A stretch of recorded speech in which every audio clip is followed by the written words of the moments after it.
Louis Armstrong. Today we're going to study a few things about Louis Armstrong that made him famous. Let's pay close attention because at the end of class, you're going to write at least 3 things about Louis Armstrong that made him famous. First, let's get a little biography. Hey, it is time to have fun with learning.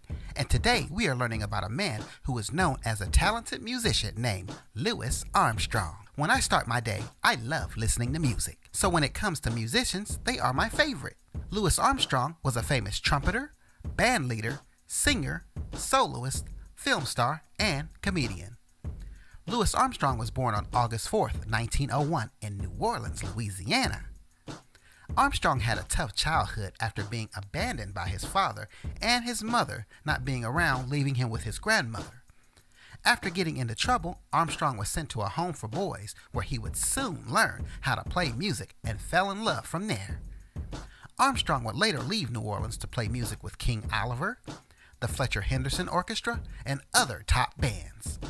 In 1936, he became the first African-American jazz musician to write an autobiography, Swing That Music.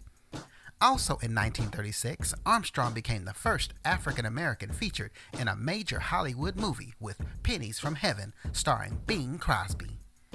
In the 1940s and early 50s, Louis Armstrong made many popular songs including Blueberry Hill, That Lucky Old Sun, A Kiss to Build a Dream On, and I Get Ideas. Louis Armstrong was well known, but many people knew him by his nickname. Louis Armstrong had many nicknames including Satchmo, Pops, and later Ambassador Satch.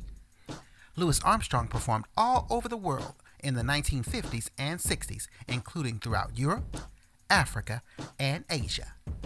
The life of Louis Armstrong came to an end on July 6, 1971, where he died in Corona, Queens, New York. Well, that is all from me with a mini biography on Louis Armstrong, known around the world for making some good music.